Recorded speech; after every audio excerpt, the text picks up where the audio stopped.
ये वीडियो की लेंथ को देखकर ये ना सोचे कि ये वीडियो डिटेल नहीं है, ये डिटेल के साथ साथ एकदम धमाकेदार वीडियो है। हेलो स्टूडेंट, आज हम डिस्कस करेंगे केमिकल रिएक्शन एंड इक्वेशन। तो ये हमारा केमिस्ट्री का चैप्टर नंबर 1 क्लास 10th का एंड मोस्ट इंपोर्टेंट टॉपिक है। इसे हम आज की वीडियो में कंप्लीट कवर करने वाले। इसके बाद आपका एक भी डाउट नहीं रह जाने वाला इस वीडियो को देखने के बाद। तो सबसे पहले जान लेते हैं केमिकल रिएक्शन। तो केमिकल रिएक्शन क्या होती है? तो केमिकल रिएक्शन एक प्रोसेस होती है जिसके अंदर हमारा नया केमिकल एक फॉर्म हो। तो सिंपली यहाँ पे लिखा हुआ है, a process in which new chemical are form is called chemical reaction. तो यहाँ पे मैं आपको एक एग्जाम्पल दे देता हूँ। तो इसका एग्जांपल हो जाएगा hydrogen gas react with oxygen to produce water. तो हमारी हाइड्रोजन गैस है वो हमारी ऑक्सीजन के साथ रिएक्ट करके हमारा वाटर फॉर्म कर देती है। तो ये हमारा हो गया केमिकल रिएक्शन। यहाँ पे हमारा नया केमिकल फॉर्म हुआ वाटर। हमने लिया क्या था? Hydrogen and oxygen. दोनों हमारी गैस थे लेकिन हमें लिक्विड मिला, तो ये हो गया हमारी केमिकल रिएक्शन। तो हम जान लेते हैं केमिकल इक्वेशन क्या होता है। जैसे कि हमारे चैप्टर का नाम है chemical reaction and chemical equation. तो केमिकल रिएक्शन तो हमने जान लिया, अब हम जान लेते हैं केमिकल इक्वेशन। तो केमिकल इक्वेशन होता है हमारा simple representation of chemical reaction with symbol and formula. जो भी हमने अपनी केमिकल रिएक्शन लिखी है उसे हम फार्मूला एंड सिंबल्स के रूप में हम इसे लिख दें। जैसे कि हमारा एग्जांपल है हाइड्रोजन गैस, तो इसे हम लिख सकते हैं क्या? तो ये हमारा हो जाएगा हाइड्रोजन गैस और प्लस ऑक्सीजन, ये हमारा मिलकर क्या बना रहा है? वाटर। तो ये हो जाएगा हमारा वाटर। तो ये हो जाएगा हमारा केमिकल इक्वेशन। तो यहाँ पे हमने जो लिखा था फॉर्मूला उसे हमने सिंबल के रूप में लिख दिया है, सिंबल एंड फार्मूला के रूप में। तो लेकिन ये हमने लिखा है यहाँ पे जी जी एल, ये क्या होता है ये मैं आपको बता देता हूँ। तो जो हमारा जी का मतलब होता है, तो ये हमारा कंपाउंड है, जो हमने लिया है कंपाउंड या एलिमेंट, वो हमारा गैस फॉर्म में है। अगर एल लिखा है इसका मतलब है ये हमारा लिक्विड फॉर्म में है। एंड हमारा एस लिखा है, इट मीन्स ये हमारा सॉलिड फॉर्म में है। एंड यहाँ पे हमारा ये क्यू लिखा है, इट मीन्स ये एक्वस फॉर्म में है। एंड हमारा पीपीटी लिखा है, तो ये प्रेसिपिटेट जो कि इनसॉल्युबल होता है इन वाटर। आई होप ये आपको समझ में आ गया होगा। तो हम बढ़ते हैं इस चैप्टर की सबसे इंपॉर्टेंट टॉपिक की तरफ, बैलेंसिंग ऑफ केमिकल इक्वेशन। तो इसकी डेफिनेशन जान लीजिए सबसे पहले। तो number of atoms of each element in a chemical equation should be same on LHS और RHS। इसका क्या मतलब है? कोई हमारे पास रिएक्शन है, उसके LHS साइड में एंड RHS साइड में हमारे जो नंबर ऑफ एटम्स है वो बराबर होनी चाहिए। जैसे कि मैं आपको एक एग्जांपल देता हूँ। तो ये हमारे पास A2 एक गैस है, प्लस हमारे पास B2 भी एक गैस है। इन दोनों ने मिलकर हमारा बना लिया AB। ये भी एक गैस है। तो यहाँ पे हमारे ए के कितने मॉलिक्यूल है? हमारे पास दो एटम है हमारे ए के, एंड बी के भी हमारे पास 2 एटम है। लेकिन यहाँ पे ए का एक एटम है, यहाँ पे बी का भी एक एटम है। तो यहाँ पे हम 2 लगा देंगे, तो जो हमारा LHS एंड RHS में जो भी हमारे एटम है वो हमारे हो गए बराबर। लेकिन ये हमें बराबर क्यों करनी पड़ते हैं ये भी हमें जानना जरूरी है, क्योंकि इस बार के एग्जाम में ये वाला क्वेश्चन आया था। तो ये हमारा वाई बैलेंस। तो total mass of reactant should be equal to total mass of product. जो भी हमारा रिएक्टेंट का टोटल मास है वो हमारे टोटल मास ऑफ प्रोडक्ट के बराबर होना चाहिए। तो इसलिए हमें बराबर करना चाहिए। लेकिन हमें टोटल मास क्यों बराबर करना चाहिए? क्योंकि law of conservation of mass क्या कहता है? मास can be neither be created nor be destroyed. तो इसे फॉलो करने के लिए ये सारी कंडीशन हमारी सेटिस्फाई होनी चाहिए, इसलिए हम बैलेंसिंग पढ़ते हैं। तो अब मैं आपको बताता हूँ कि किसी भी इक्वेशन को बैलेंस कैसे करते हैं। तो हमारे NCERT में तो दिया है हमारी हिट एंड ट्रायल मेथड, जहाँ पे हम तुक्का लगा के लिखें, चेक कर सकते हैं कि कौन सी हमारी कैसे बैलेंस हो रही है। लेकिन अगर आप हमारी वीडियो में आए तो मैं आपको एक प्रॉपर वे बताऊंगा जिसकी वजह से आप किसी भी क्वेश्चन को बैलेंस कर सकती है। तो इसके लिए मैंने आपको यहाँ पे 4 रूल लिख दिए हैं। तो सबसे पहले आपको किसी भी मेटल को बैलेंस करना है। मेटल हमारा हो सकता है sodium, potassium, silver, copper, manganese, कुछ भी हो सकता है हमारा। एंड जब हमारा मेटल हो जाए बैलेंस, उसके बाद हमें करना है नॉन मेटल को बैलेंस। तो chlorine, bromine, silicon, nitrogen, carbon, कुछ भी हो सकता है। एंड उसके बाद आपको करना है ऑक्सीजन को बैलेंस, एंड लास्ट में करना है आपको हाइड्रोजन का बैलेंस। एंड ये सभी करने के बाद भी अगर आपकी इक्वेशन बैलेंस नहीं होती है तो आपको रिपीट करना है दोबारा से। तो जैसे कि हमारे पास ये एग्जाम्पल, तो ये हमारे पास Fe plus H2O is equal to Fe3O4 plus H2। तो हमारे पास मेटल क्या है? आयरन। तो सबसे पहले हम करते हैं आयरन को बैलेंस। तो इधर हमारे कितने हैं? 3 आयरन, इधर है 2 आयरन। तो यहाँ पे हम लगा देंगे 3। तो हमारे आयरन हो गया बैलेंस। इसके बाद जाते हैं हम नॉन मेटल पे। नॉन मेटल तो कोई है नहीं, उसको हम करेंगे ऑक्सीजन को बैलेंस। इधर हमारी ये ऑक्सीजन 4, इधर ऑक्सीजन हमारी कितनी 1, तो इधर हम क्या कर देंगे 4, तो हमारी ऑक्सीजन हो गई बैलेंस। अब देखते हैं हाइड्रोजन, तो हाइड्रोजन इधर हमारी हो गए 4 इंटू 2 8, इधर कितने हैं 2, इधर भी हम कर देंगे कितना 4, तो ये होगी हमारी बैलेंस। फिर हम करते हैं सेकंड एग्जांपल। तो सेकंड एग्जांपल हमारा क्या है CO2, तो इसमें सबसे पहले हम कॉपर को बैलेंस करते हैं।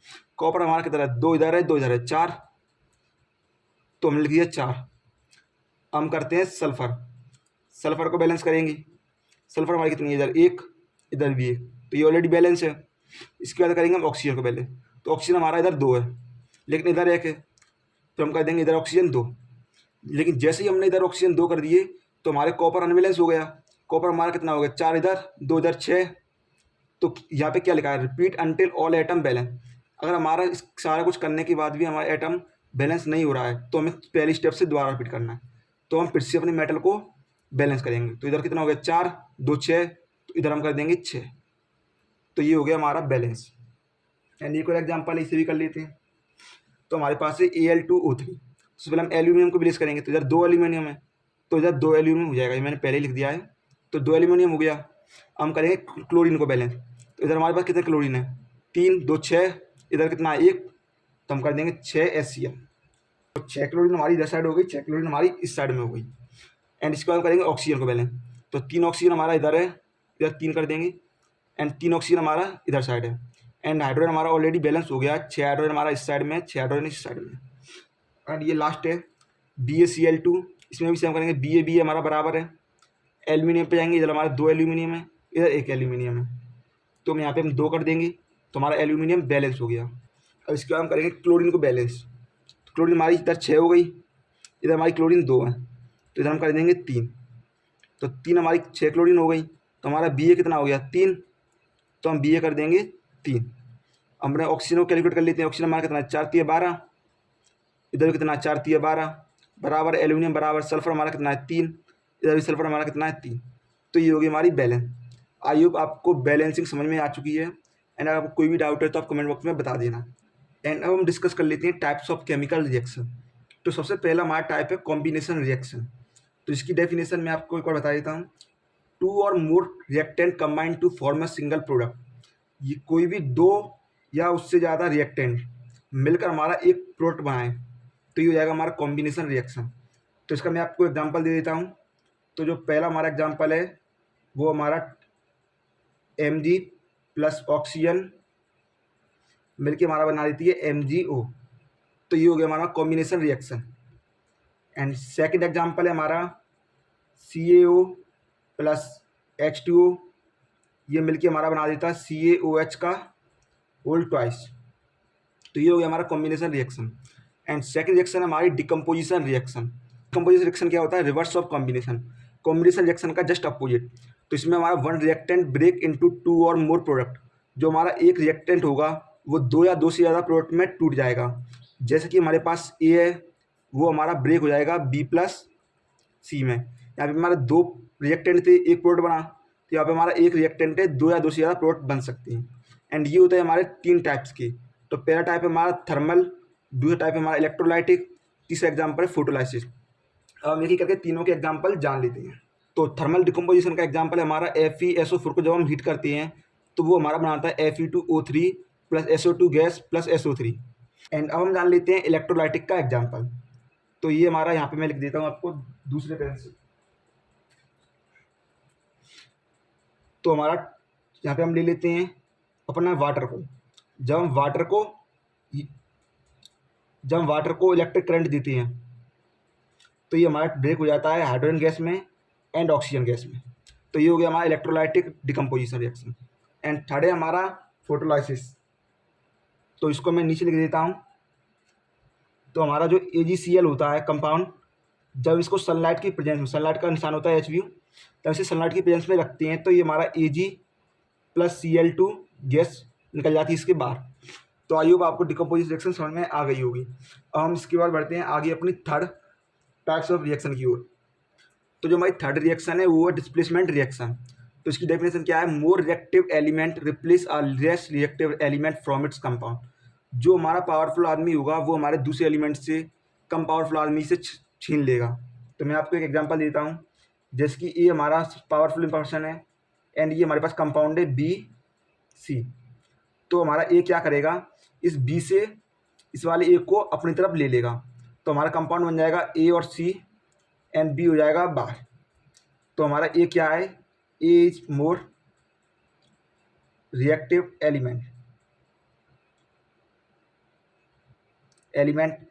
Then B.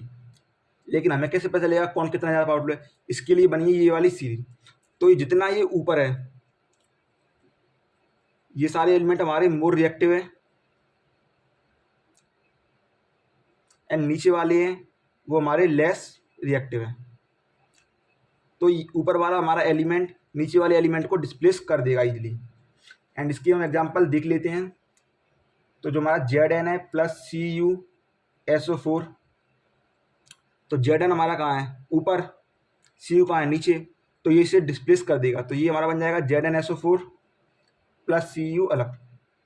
दूसरा एग्जांपल हमारा Fe प्लस CuSO4, तो हमारा Fe किधर है, इधर, C नीचे है, तो इसे डिस्प्लेस करके क्या बन जाएगा FeSO4 प्लस Cu। एंड ये हमारा कॉपर प्लस PbSO4, तो हमारा कॉपर कहाँ है, ये Pb ऊपर है, तो ये वाली रिएक्शन हमारी नहीं होगी। तो जो हमारी डबल डिस्प्लेसमेंट रिएक्शन बोलती है exchange of ion between reactant. जैसे कि मेरे पास रिएक्टेंट है ए एंड बी, ये हमारा पॉजिटिव है, बी हमारा नेगेटिव है। ऐसे मेरे पास दो और रिएक्टेंट है सी और डी, तो हमारा सी पॉजिटिव है, डी नेगेटिव है। तो ये क्या करेगा, ये वाला पॉजिटिव हमारे इस वाले नेगेटिव के साथ चला जाएगा एंड ये वाला पॉजिटिव इस वाले नेगेटिव के साथ। तो जो हमारा कंपाउंड बनेगा वो कंपाउंड बनेगा हमारा A D plus B C. तो डबल डिस्प्लेसमेंट रिएक्शन में यही होता है, हमारे जो आयंस हैं वो एक्सचेंज हो जाते हैं। अब ये आपको कंफ्यूज कर सकता है कि यहाँ पे आपको आयंस की जगह पे एटम दे, लेकिन एटम हमारे एक्सचेंज नहीं होते हैं, ओनली हमारे आयंस एक्सचेंज होते हैं। तो इसका एग्जांपल मैं आपको एक दे देता हूँ, Na2SO4 प्लस BaCl2। तो ये हमारा प्लस है, ये माइनस है, ये भी प्लस है, ये माइनस है, तो ये हमारा बन जाएगा BaSO4 प्लस का NaCl। आई होप आपको ये भी समझ में आ गया होगा। तो हम पढ़ लेते हैं अगला टॉपिक, हीटिंग रिएक्शन। तो वो रिएक्टेंट है A प्लस बी, जो हमारा C बना रहे हैं प्लस हमारी हीट निकल रही है। तो ये वाली इस रिएक्शन को हम बोलते हैं एक्जोथर्मिक, जिसमें हमारी हीट है वो प्रोडक्ट की शायद हो, मतलब जो हीट है वो रिएक्शन के बाद प्रोड्यूस हो। इसका एक एग्जांपल आप लोग देख सकते हो। तो ये हमारे पास CH4 प्लस ऑक्सीजन, तो हमारा बनता है CO2, वाटर एंड हीट हमारी इसके अंदर हमारी रिलीज होती है, तो ये हमारी हो जाएगी exothermic reaction. And second example है Mg प्लस O2, तो ये बनता है हमारा MgO plus heat. As simply हमारा एक रिएक्टेंट है A जिसे हम हीट दे रहे हैं, तो वो हमारा प्रोडक्ट बना रहा है B प्लस सी, जिसमें हम हीट देते हैं वो होता है हमारा एंडोथर्मिक, एंड जिसमें हीट निकलती है वो होता है एक्जोथर्मिक। अब हम जान लेते हैं ऑक्सीडेशन एंड रिडक्शन। तो ऑक्सीडेशन क्या होता है, सबसे पहले ये जान लेते हैं, if a chemical A gains oxygen या फिर लूज हाइड्रोजन। अब हमारा कोई भी एक एलिमेंट है या कंपाउंड है वो हमारा ऑक्सीजन गेन करे, रिएक्टेंट से प्रोडक्ट में जाने के बाद ऑक्सीजन उसमें बढ़ जाए या फिर हाइड्रोजन हमारा कम हो जाए, तो उस रिएक्शन को हम बोलेंगे ऑक्सीडेशन रिएक्शन। एंड रिडक्शन क्या होता है, if a chemical B gains hydrogen and lose oxygen, ये जस्ट इसका अपोजिट होता है। और कोई भी रिएक्टेंट जो हाइड्रोजन गेन करे प्रोडक्ट बनने के बाद या फिर ऑक्सीजन रिलीज कर दे, कम हो जाए उसमें ऑक्सीजन, तो उसे हम बोलेंगे रिडक्शन। एंड सिंपली ये दो टर्म और होते हैं, reducing agent and oxidising agent. तो सबसे पहले हम जान लेते हैं रिड्यूसिंग एजेंट क्या होता है। तो जिसका होगा ऑक्सीडेशन वो बनेगा हमारा रिड्यूसिंग एजेंट। तो जिस भी रिएक्शन में जिस एलिमेंट का हमारा ऑक्सीडेशन हो रहा होगा उस एलिमेंट को हम बोलेंगे रिड्यूसिंग एजेंट। सिमिलरली जिसका होगा रिडक्शन वो बनेगा ऑक्सीडाइजिंग एजेंट। किसी भी रिडक्शन की रिएक्शन में हमारा जिसका रिडक्शन होगा वो वाला एलिमेंट हमारा स्पेशली बन जाएगा ऑक्सीडाइजिंग एजेंट। अब हम पढ़ लेते हैं अपनी लास्ट रिएक्शन को, जिसका नाम है रिडॉक्स रिएक्शन। तो ये reaction in which oxidation and reduction ओकर, एक ऐसी रिएक्शन जिसके अंदर हमारा ऑक्सीडेशन भी हो एंड रिडक्शन भी हो, उस रिएक्शन को बोलेंगे हम रिडॉक्स रिएक्शन। तो जो हमारा कोरोजन बोलता है, when a metal is attacked by a substance around it such as moisture, water vapour and oxygen, it is said to corrode and this process is called corrosion. इसका क्या मतलब है, जब भी किसी मेटल पे कोई भी वाटर वेपर्स या ऑक्सीजन या फिर कोई भी एसिड अटैक करे तो उसे हम बोलते हैं कोरोड, एंड इस फिनोमेना को बोलते हैं हम कोरोजन। जैसे मैं आपको एक एग्जांपल देता हूँ सिंपल सा, जो आपने नोटिस किया होगा अपने डेली लाइफ में, जो हमारा आयरन की चीज़ होती है और जिसे हम बारिश में बाहर रख देते हैं तो कुछ टाइम बाद उसके बाद जंग लग जाती है उसमें, तो वो इसी कोरोजन की वजह से होता है। तो पहला एग्जाम्पल है हमारा rusting of iron.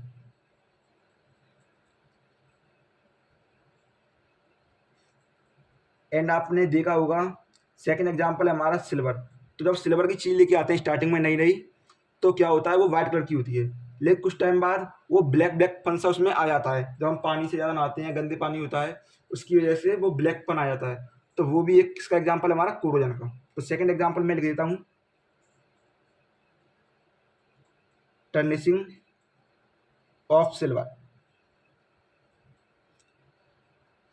And second topic हमारा रेंसिडिटी।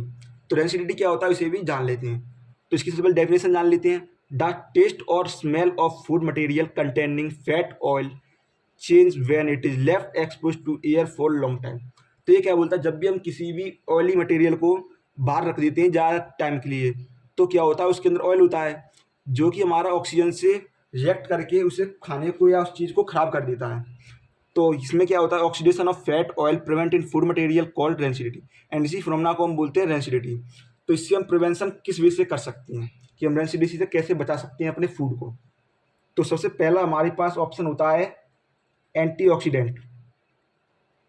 तो जो हमारे एलिमेंट होते हैं वो ऑक्सीजन से रिएक्ट नहीं करते हैं, कुछ खाने के लिए चीज़ होती है जैसे बादाम होता है, उन चीज़ों के अंदर उस चीज़ को उसके साथ रख दें, तो इससे क्या होगा वो उन चीज़ों से हमारा बचा लेगा। एंड सेकंड हमारे पास ऑप्शन होता है एयर टाइट कंटेनर। तो हम उस चीज़ को हम किसी भी एयर टाइट कंटेनर में रख दें जिसकी वजह से हमारी ऑक्सीजन उसके अंदर नहीं जाएगी, जिसकी वजह से वो ख़राब नहीं होगा। एंड थर्ड हमारा एग्जाम्पल है हमारा फिल कर दें नाइट्रोजन गैस को।